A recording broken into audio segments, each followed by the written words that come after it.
अब अन्य स्कीम्स को देख लेते हैं जो कि ministry of health and family welfare के अंतर्गत नहीं आता है। उसमें से है पहला स्कीम्स है प्रधान मंत्री भारतीय जन औषधि परियोजना। जन औषधि, ये पता है, जन जन के लिए औषधि मतलब दवाई। तो जन औषधि केंद्र भी होते हैं, आप सरकारी हॉस्पिटल में देखते हैं। उसका क्या होता है मतलब कि क्या कहते हैं, टैबलेट्स, गोली, जेनरिक मेडिसिन देना। सारी मेडिसिन नहीं मिलती वहाँ पे, जेनरिक मेडिसिन मिल जाएंगी। और इसको इम्प्लीमेंट कौन करता है, कौन सी ministry? Ministry of chemical and fertilizer ministry है। मिनिस्ट्री ऑफ हेल्थ नहीं है, ministry of health and family welfare नहीं है, ministry of chemical and fertilizer ये मिनिस्ट्री है। और ये स्कीम कब लॉन्च हुई थी? 2015 में लॉन्च हुई थी।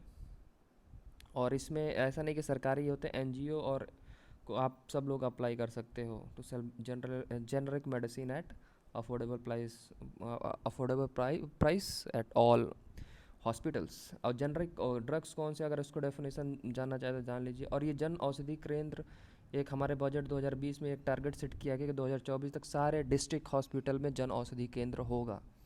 ये एक टारगेट है। और इसमें जेनरिक ड्रग्स बेचे जाएंगे। तो जेनरिक ड्रग्स कौन से होते हैं? वो ड्रग्स होते हैं जैसे हर ड्रग्स का अपना पेटेंट होता है, कोई ना कंपनी पेटेंट कराई रहती है। तो जी, और ये पेटेंट ऐसा नहीं कि आजीवन होता है, कुछ सालों के लिए, 10 15 20 साल के लिए होगा। अब 20 साल बाद वो पेटेंट एक्सपायर हो जाता है।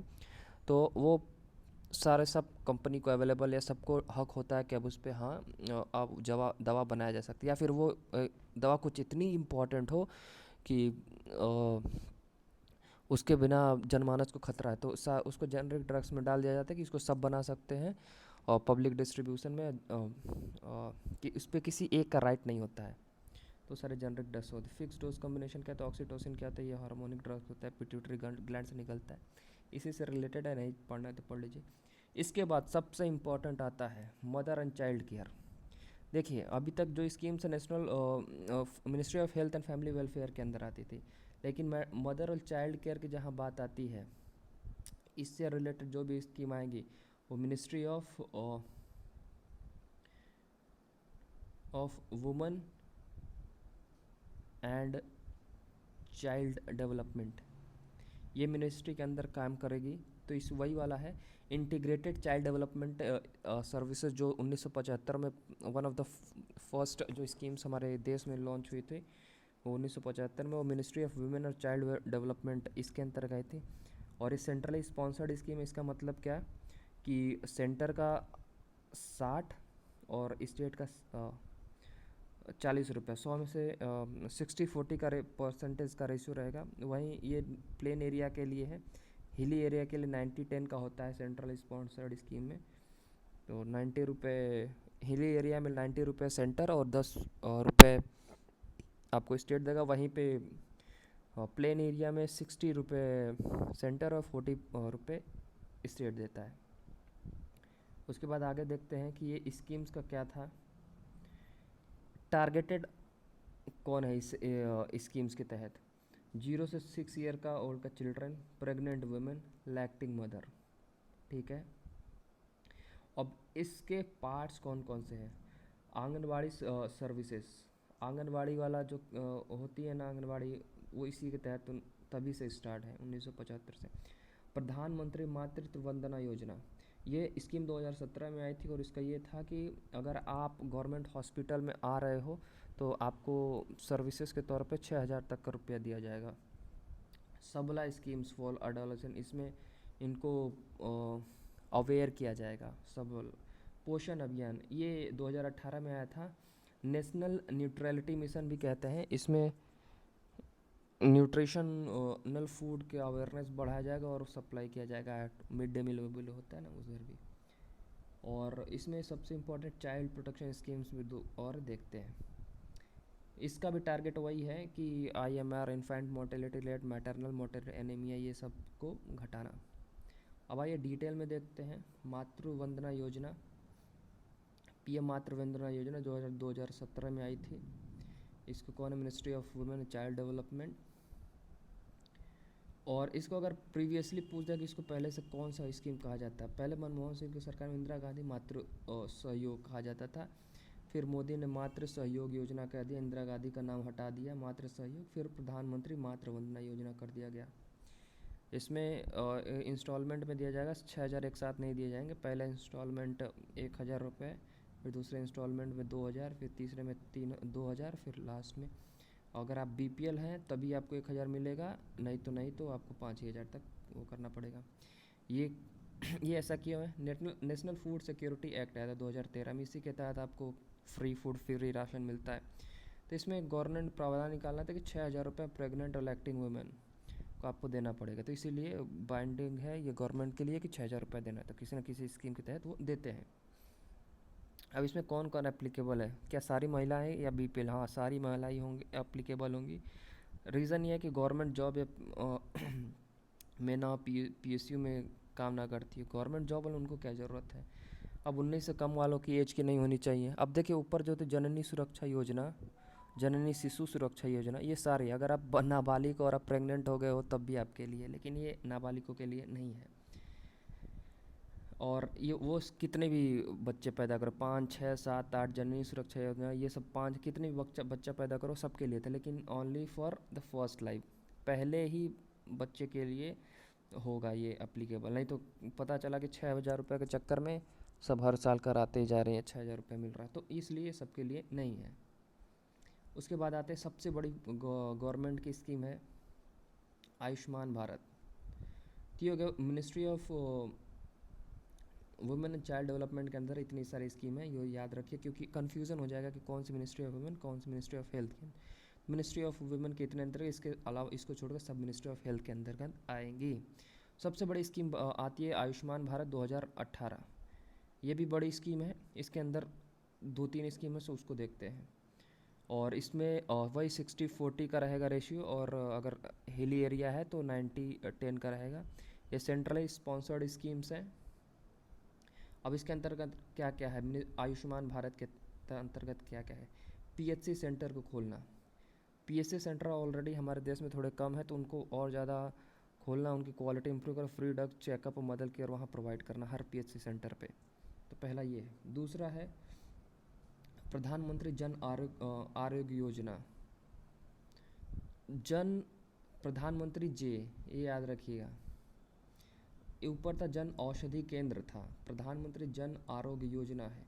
इसके तहत 5 लाख रुपए और फ्री इंश्योरेंस दिया जाएगा। 5 लाख रुपए दिए जाएंगे पर फैमिली पर ईयर, ये याद रखिए, हर साल मिलेगा 5 लाख रुपए का इंश्योरेंस। ये प्राइमरी सेक्टर को नहीं, सेकेंडरी सेक्टर के लिए था। प्राइमरी सेक्टर के ऑलरेडी होता है कि सेकेंडरी सेक्टर को बढ़ावा देने के लिए। सेकेंडरी सेक्टर का इंफ्रास्ट्रक्चर हमारे देश में पब्लिक हॉस्पिटल में लैक है, तो इसीलिए सेकेंडरी जो हेल्थ केयर फैसिलिटी है वो ज़्यादा प्राइवेट इंस्टीट्यूशन के पास है। तो ये एप्लीकेबल होता है प्राइवेट इंस्टीट्यूशन के लिए भी कि आप 5 लाख रुपए लो, किसी प्राइवेट हॉस्पिटल में जाओ, अपना चेकअप कराओ, तो उसके लिए होता है। और ये इसी के और इसका और आगे बढ़ते स्वास्थ्य सुरक्षा निधि, ये फंड है कि आप एक्स्ट्रा टैक्स ले लेते हैं, आप एक फ़ंड बनाते हैं और फिर एक्स्ट्रा टैक्स लेके फिर यहीं सप्लाई करते हैं, तो ज़्यादा इम्पोर्टेंट नहीं है। ये याद रखने वाली बात, नेशनल डिजिटल हेल्थ मिशन 2020 में आया था। इसके तहत एक यूनिक ID कार्ड जैसे होता है ना, आधार कार्ड है यूनिट, और पैन कार्ड होता है अपना बैंक और टैक्स से रिलेटेड, तो हेल्थ कार्ड भी आपका बनेगा और उसका आपको सब कुछ रिकॉर्ड रहेगा कि आपको कौन सी पहले डिजीज़ थी, क्या है, जिससे कि डॉक्टर देखे तो आपको सही से ट्रीटमेंट हो सके, और रिपोर्ट सब कुछ आपका रहेगा, किस चीज़ की बेनिफिशरी रहें, किस चीज़ को आप वंचित रहें, तो ये सारी चीज़ वहाँ रहेंगी। उसके बाद आता है ये 2021 में ही आत्मनिर्भर स्वास्थ्य भारत योजना। अब कोरोना आ जाता है, कोरोना काल में ढेर सारे वो चलते रहते हैं, और इसमें वही है कि जो स्वास्थ्य भारत योजना का मतलब नए जो डिजीज़ है उसको डील करना, और यही है। और ये बेसिक, ऐसे कोई ख़ास नहीं है, बस इसका ये कि नए डिजीज़ को डिटेक्ट करना, उसको वो ट्रीट करना, ये कोरोना से ही रिलेटेड है। मिनिस्ट्री ऑफ हेल्थ वही है, सेंट्रल से स्पॉन्सर्ड स्कीम है, यही चीज़ बार बार पूछेगा। और ये ढेर सारे ऐप्स एंड पोर्टल जो 2021-22 में खोले गए हैं, देखना है तो देख लीजिए, मुझे ज़्यादा इंपॉर्टेंट नहीं लगता। इसके बाद जो सबसे इम्पोर्टेंट है वैक्सीनेशन। देखिए टीकाकरण बड़ा ही उपयोगी होता है, अगर टीका ना लगे तो आदमी को जीवन भर भोगना पड़ जाता है। तो ज़्यादातर जो टीकाकरण WHO और यूनिसेफ द्वारा फंडेड होते हैं, याद रखिएगा। और ऊपर जो स्कीम्स थी ना, जो हेल्थ रिलेटेड ज़्यादातर स्कीम्स होती हैं वो WHO यूनिसेफ द्वारा फंडेड होती हैं, इंटरनेशनल ऑर्गेनाइजेशन की बात करें। और डेवलपमेंट स्कीम्स जैसे कि हम पढ़े थे, कोई भी डेवलपमेंट स्कीम्स है कि जैसे पसान कुसुम योजना है, या फिर कोई भी ऐसे है ना, या फिर कृषि सम्मान निधि है, कृषि क्षेत्र को बढ़ावा देना है, तो उसमें वर्ल्ड बैंक ज़्यादा काम करता है। और जो हेल्थ से रिलेटेड है, WHO और यूनेस्को की फंडिंग आती है इधर हेल्थ रिलेटेड स्कीम्स में। तो देख लेते हैं इम्यूनाइजेशन, हमारे टीकाकरण कैसा क्या रिकॉर्ड रहा है। सबसे पहले टीकाकरण यूनिवर्सल इम्यूनाइजेशन प्रोग्राम 1995 के 1985 में आया था। और ये किसके अंदर आता है? Ministry of health and family welfare के अंदर ही आता है। क्या ये सेंट्रली स्पॉन्सर्ड या सेंट्रली सेक्टर्ड है? तो हाँ, ये सेंट्रली सेक्टर्ड है, 100% यूनियन फंड करती है, इसमें स्टेट का कुछ खास योगदान नहीं रहता है। और इसमें कौन कौन सी टीका लगता है? BCG वैक्सीन फॉर टीबी के लिए BCG लगता है। ओरल पोलियो वैक्सीन होता है पोलियो के लिए। और WHO ने पोलियो फ्री इंडिया को घोषित कर दिया था 2014 में। रोटा वायरस जो होता है डायरिया के लिए होता है। जापानीज़ इंसेफ्लाइटिस एक बुखारा, याद है पिछली 1-2 साल पहले 2019 में शायद गोरखपुर में ही ऐसा कांड हुआ था, जापानी बुखार आया था। बीजेल्स रूबल्स वैक्सीन होती है, इसमें पूरा शरीर लाल लाल पड़ जाता है, माता माई जैसा। वैक्सीन ऑफ डायप्थेरिया, टिटनस और ये सब, इन्फ्लुएंजा टाइप B और ये सब भी टीका लगाया जाता है। ये यूनिवर्सल इम्यूनाइजेशन प्रोग्राम के अंतर्गत आता है। और ये अभी तक ये 1985 तक चला है, और अभी तक सिर्फ 65% ऑफ चिल्ड्रन टारगेटेड हो पाए हैं। 35% अभी भी लैक हो गए। तो 35% लैक हो जाने की वजह से 2014 में मिशन इंद्रधनुष चलाया गया है। वही स्कीम है, चीज़ों को एक्सेलरेट किया जा रहा है। इसका टारगेट यही था कि इम्यूनाइजेशन 100% चाइल्ड बिलो 2 ईयर्स। देखिए 0 से 6 साल तक लगता है, लेकिन बिलो 2 ईयर के लिए है ये स्कीम्स। ये 6 साल तक के लिए जो टीका लगता है वो सब इसमें ऐड होता है। और ये एक इसको रेम्बो नाम दिया गया है क्योंकि इसमें 7 मेन टीके हों, उसी को टारगेट किया गया, जो कि diphtheria, whooping cough, tetanus, polio, tuberculosis, measles, hepatitis B। और इसको सब फिर उसके बाद 1 साल बाद इसको जापानीज़ इंसेफ्लाइटिस को भी ऐड कर लिया गया। और pregnant women also get vaccinate under this, ऐसे इसको वो भी प्रेग्नेंट वुमेन भी गेट बेनिफिट मिलेगा। फिर इसी स्कीम्स को और इंटेंसिफाई, अब 100% टारगेट था लेकिन 100% टारगेट नहीं हो पाया, तो इसको और तेज करने के लिए इंटेंसिफाई मिशन इंद्रधनुष, जो कि फिर से 2017 में किए हैं। और उसमें 90% को कवर करने की बात की गई थी 2018 तक। तो कुछ खास हुआ कि नहीं हुआ, देखते हैं। फिर उसके बाद 2018 बीत गया, 2021 है। इंटेंसिफाई मिशन इंद्रधनुष 1, इंद्रधनुष 2, इंद्रधनुष 3 और मिशन इंद्रधनुष 3.1 2021 में, एकदम हाल ही की बात है, कोरोना टाइम की बात है, और ये आया था। तो इतनी सारी और वही सारी चीज़ें, वही सारे टीकाकरण है। तो इतने सारे टीकाकरण के अभी तक प्रोग्राम चलाए जा चुके हैं अपने इंडिया में। और कुछ एक्स्ट्रा एक्सट्रीम है, ज़्यादा इंपॉर्टेंट मेरे हिसाब से आपको पढ़ना है तो पढ़ लीजिएगा। और सबसे इम्पॉर्टेंट है कि ये अभी तक जो है एलोपैथिक का बात कर रहे थे, लेकिन इसके अलावा भी तो और सारे क्या कहते हैं मेडिकल ट्रीटमेंट है, जैसे कि आयुर्वेदा है। कोरोना में कितना काम दिया आयुर्वेदिक मेडिसिन और वो सब। होम्योपैथी है, सस्ता में जुगाड़ू आपको दवा मिल जाता है, कुछ क्या कहते हैं डिजीज़ का, होम्योपैथी है। और यूनानी है, सिद्धि है, तो ये सारी है। लेकिन नेशनल आयुष मिशन 2014 में आई, वही है कि जो देसी तरीके हैं, देसी उनको बढ़ाया देना है। मिनिस्ट्री ऑफ आयुष का ही यही फुल फॉर्म है, आयुर्वेदिक, यूनानी, सिद्धि, होम्योपैथी। होम्योपैथी जर्मनी का टेक्निक है, सिद्धि चेन्नई साउथ का टेक्निक है, आयुर्वेदिक तो अपना इंडिया ओवरऑल है, यूनानी अपना जानते ही हैं ईरान का। तो इनको बढ़ावा देने की इसमें बात की गई है। उसके बाद देख लीजिए, हेल्थ के लिए यूएन 2015 से स्टार्ट है वर्ल्ड योगा डे। और ठीक है, वर्ल्ड एड्स डे एक 1 तारीख को मनाया जाता है, 1 दिसंबर।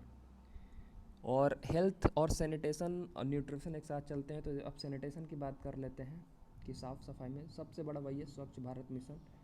ये बहुत ही बड़ा मिशन था। प्रधानमंत्री यहाँ देख सकते हैं, प्रधानमंत्री खुद झाड़ू लगा रहे हैं। 2014 में ये स्कीम आया। क्या इसके पहले भी कोई स्वच्छता से रिलेटेड स्कीम चलते थे? यस, चलते थे। उसका नाम था निर्मल भारत अभियान, बट इट वाज मतलब उतना क्या कहते फोकस्ड नहीं था। तो प्रधानमंत्री का स्पेशल फोकस, जहाँ स्वच्छता होती है वहीं सरस्वती का वास होता है, तो ये कह के इसका शुरुआत किया गया था। और इसको मिनिस्ट्री कौन है? Ministry of drinking water and sanitation.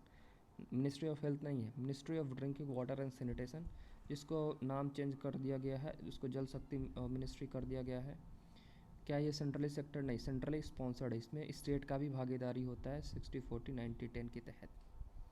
और इसी मिशन को इतना प्रोत्साहन देने के लिए ग्लोबल गेट कीपर अवार्ड का by bill and Melinda Gates foundation द्वारा मोदी को दिया गया था।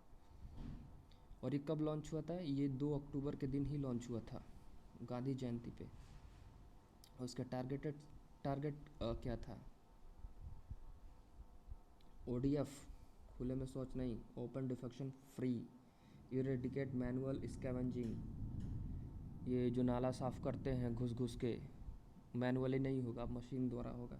Improving municipal solid waste management. अब जैसे कि हम लोग जाते हैं, हमारे यहाँ से नाला पे निकल के गंगा जी में डायरेक्टली गिर जाता है, तो उस वेस्ट का ट्रीटमेंट प्लांट बैठा जाएगा। तो ये सारी चीज़ इसमें टारगेट थे। That's it. बस याद रखने वाली बात, ये आया कब था, मिनिस्ट्री कौन सी थी इसके अंदर, और कितने % अनुदान है 60-40 का। That's for all.